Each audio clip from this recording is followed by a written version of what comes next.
This time on Monkey Life. A bust-up at the lemur enclosure ends in serious injuries for Kaya. They have like a mouth full of Stanley knives and they can make really, really big holes in each other. Milkshakes all round for Paddy's chimpanzees. But really does entertain everyone, you know, the keepers and the chimps. And Siamang's Sasak and Sam are back singing in harmony.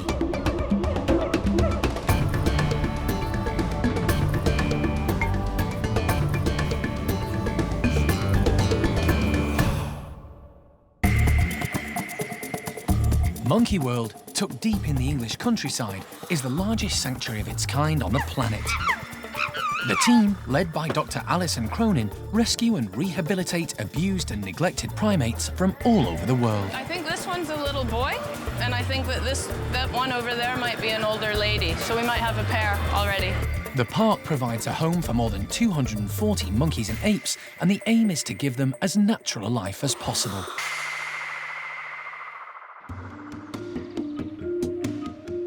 Overnight, one of the park's ring-tailed lemurs has been involved in a scuffle with another member of the group. Staff came in this morning to find 5-year-old Kaya with serious injuries, and she's been rushed into the sanctuary's hospital.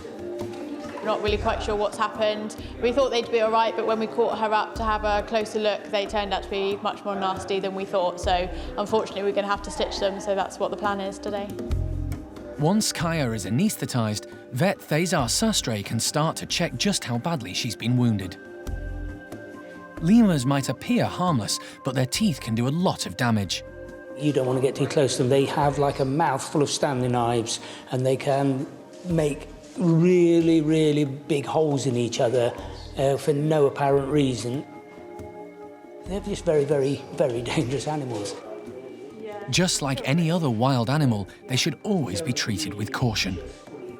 You look at a lemur, and lemur's a very good example of this, because everybody looks at the lemur and thinks, oh, isn't it cute? Can I cuddle one?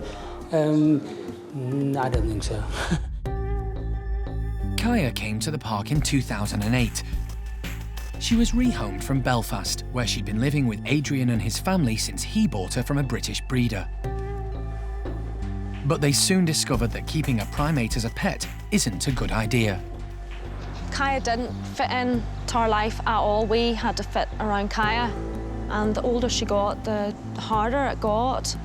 I don't think anything can prepare you for a hundred primates. Very, very difficult animal to keep.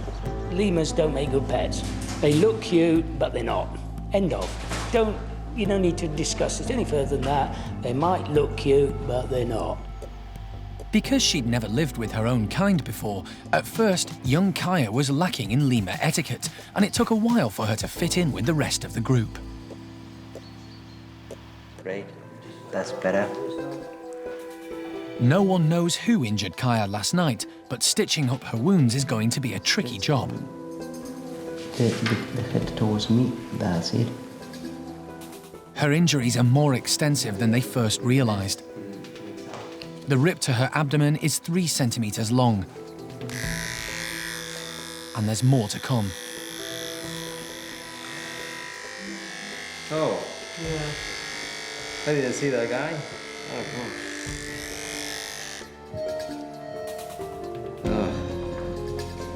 What has he done? The arm wound will be even harder to fix than the laceration on her belly. It's not a clean cut, and it extends right around her elbow. It's gonna be very tight. Putting Kaya back together is going to be a test of Thésar's surgical skills.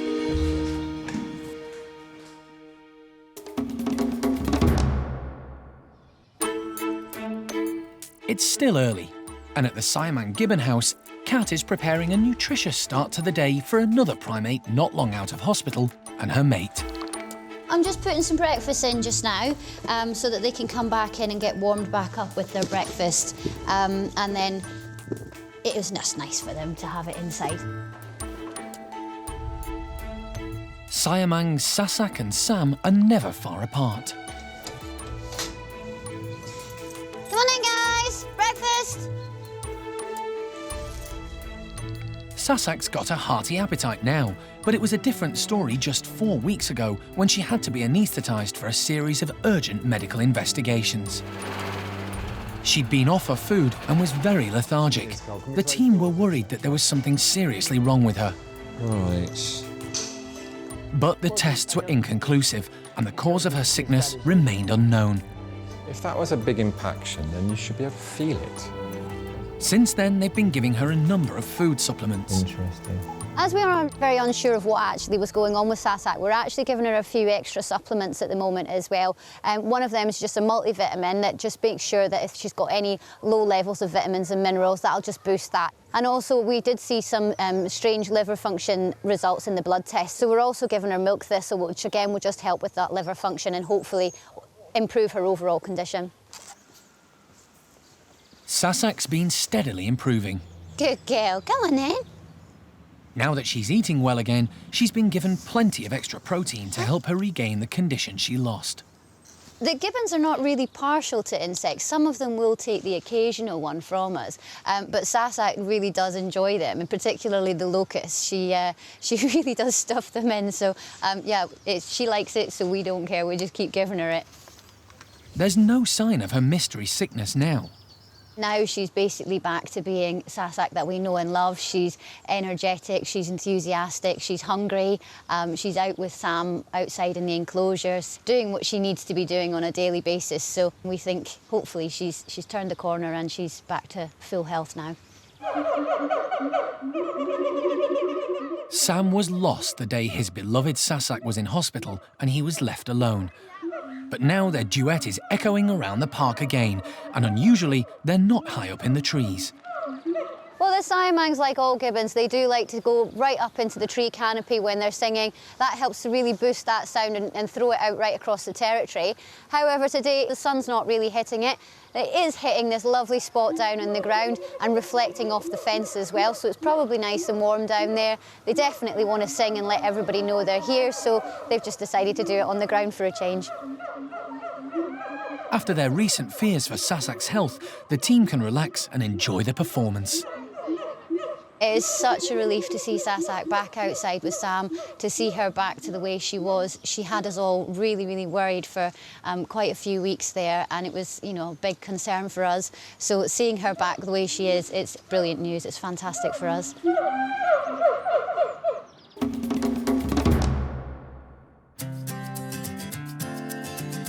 It's a special day at Paddy's chimpanzee enclosure. There's been a huge donation of fresh milk to the park, and this group are in for a rare treat. It's arrived in bottles, so primate care staff Kate and Ruth just have to spread them all around. Then everyone will have a chance to get their hands on some, even those who are usually calorie counting.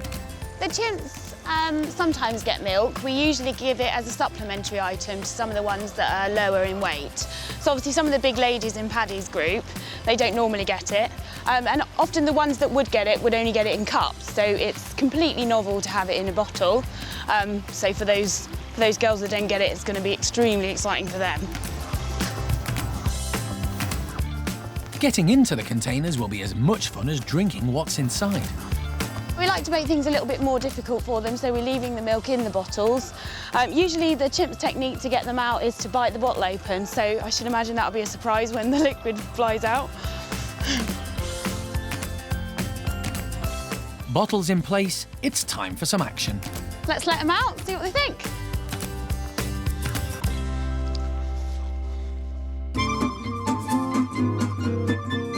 There's a mad dash for the delicacy as soon as the doors are opened. Clynn's straight off to find a friend to share her excitement, but her hands are too full for the usual greeting. Bix is a bit slapdash.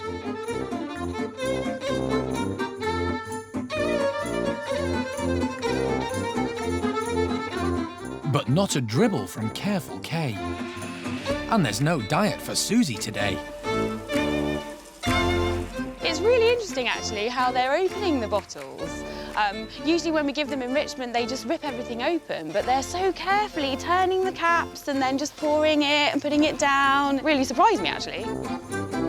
Even for a chimp, balancing's tricky when your hands are full.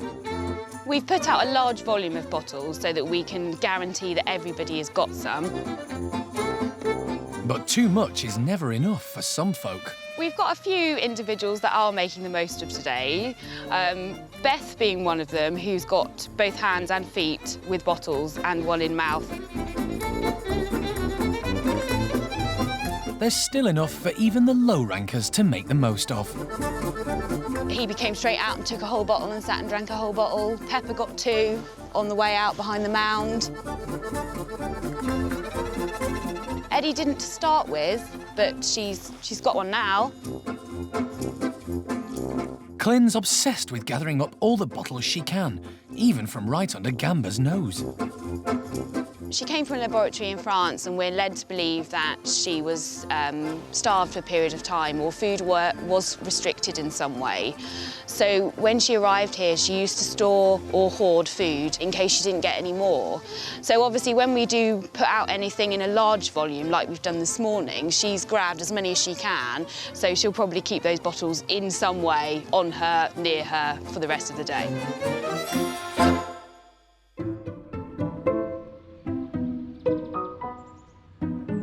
When young Bart comes out, he's a bit baffled by the grown-up's passion for the white stuff. He sees play in everything. But he's in that in-between stage where he's still trying to establish his status with the group. He's sort of torn between that I want to be a man and also I want to be a baby phase.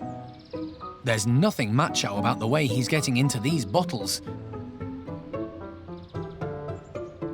Bart's still got milk on tap from Mum Susie, so having fun is all that matters. He really does entertain everyone, you know, the keepers and the chimps.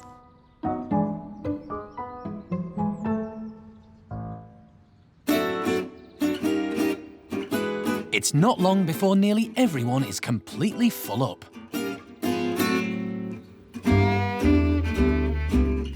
We've got some quite large barrel tummies for a lot of chimps now. I think they've drank as much as they possibly can. I think Cindy was still trying to force it down. It looked actually quite an effort to lift it up to drink it, bless her. So I think we'll probably have quite a quiet afternoon, which says to me absolute content chimps, and they've had their fill and they've enjoyed every minute of it.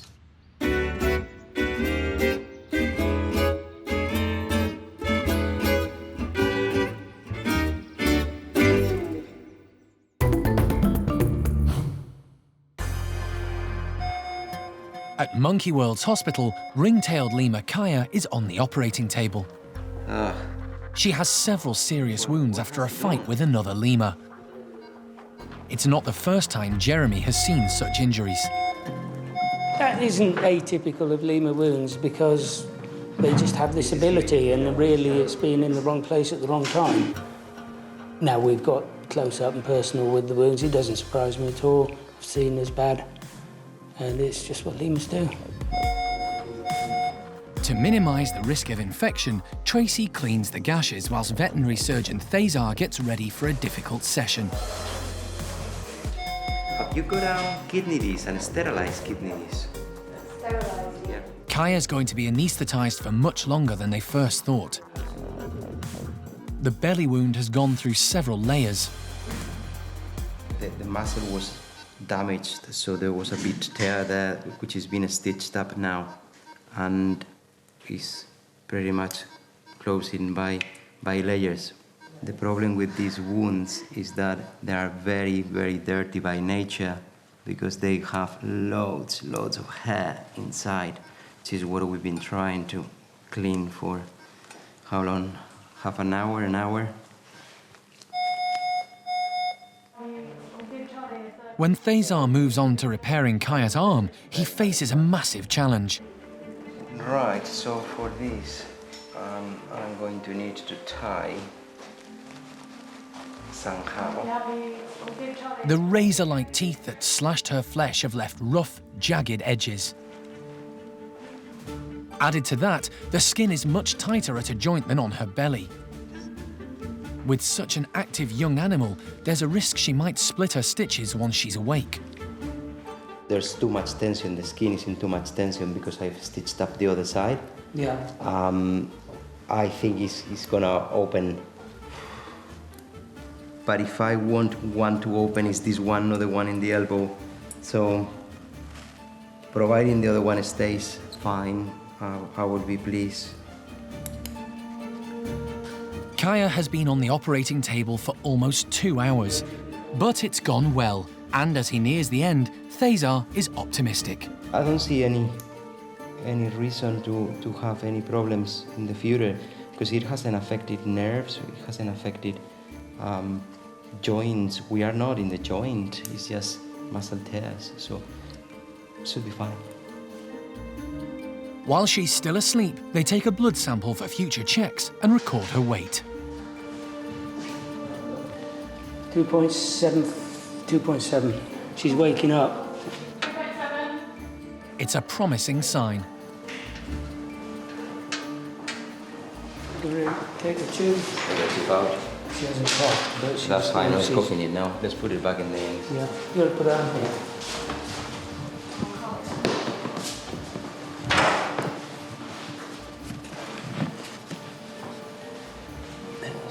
That's very good, because it's been a long anesthesia in the end. Yeah. Kaya will be carefully monitored until she's fully awake and recovered enough to return to the group.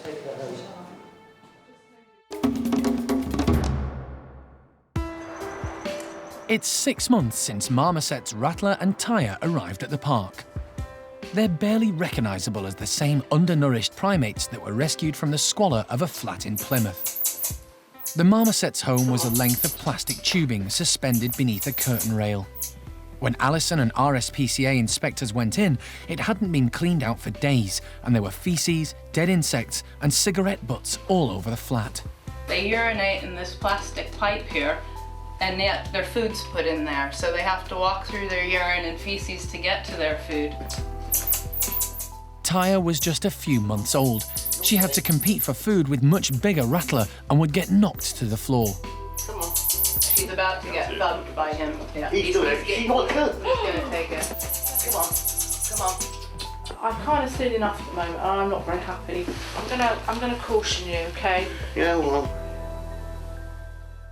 Rattler and Taya were removed to the care of Monkey World, where they soon settled in.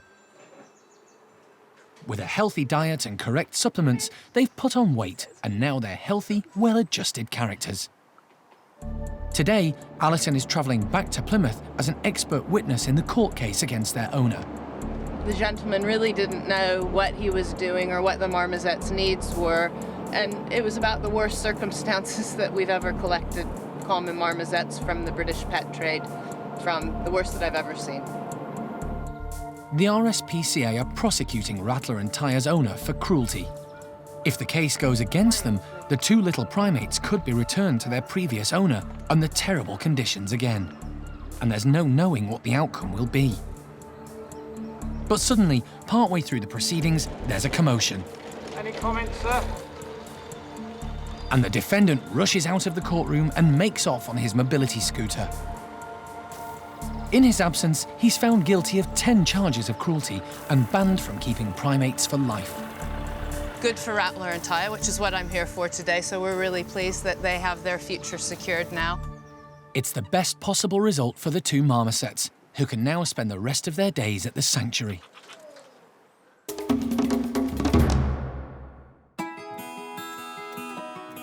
At Monkey World, ring-tailed lemur Kaya is recovering from her wounds. She spent the morning in hospital being stitched up, following a fight with another member of the troop. While most of the others are outside, for now, she's confined to the overnight pen to give the gashes on her abdomen and arm a chance to heal. She seems to be coping well with being away from the others during the day. Any other lemur that we'd have to keep in the pen for any length of time, you know, very quickly you'd see them getting stressed, especially being away from the group. But Kaya generally copes pretty well, and because she's so interactive with everything that you put in for her, you can vary each day from another and just keep her busy, whereas with the other lemurs it can be a little bit more tricky. In the wild, ring-tailed lemurs are endemic to Madagascar, where they live in big family groups. They use their distinctive tails like flags to communicate with one another, especially when they're travelling in search of food or water. Kaya isn't completely on her own in the enclosure. She's got Houdini for company. Houdini himself has had his own problems, but he gets on very well with Kaya. And it's just nice for her to have somebody there, something else to think about, and to cuddle up to and have a groom if she wants to. The team are bringing in different kinds of enrichment to keep lively Kaya from getting bored while she's recuperating. First thing Kaya wants to know is, what does it smell of? Her long muzzle and wet nose are designed to gather information about her environment. Everything that we put in for these guys is going to smell different, especially things like the blankets that have been donated. So they always have a good sniff of it first. That's their main way of communicating anyway, so they can find out lots of information with that. Just to smell, just to make sure it's all right, it doesn't smell dangerous or anything before they take the plunge and jump in it. So it's always a safe thing to do for a lemur. Satisfied all's well, Kaya finally dives in. She just loves anything novel and new and anything that she can luck around with, so this seems to be a hit with her. While Kaya convalesces, she can still see the rest of the group and interact with them through the mesh. I would imagine she'd probably prefer to be out and about with them, but by what she's showing us in the behaviours that she's doing, she's not overly stressed or really that bothered. So for the moment, she seems perfectly happy and she's adapting to life in the pen at the minute.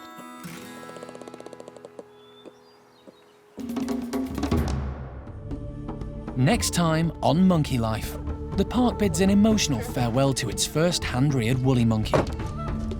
Sad to see them go, but happy for them. And a brand new look for golden-cheeked gibbon Tio. It will take him another few months and then he'll be a gorgeous little black boy like his dad and his brother.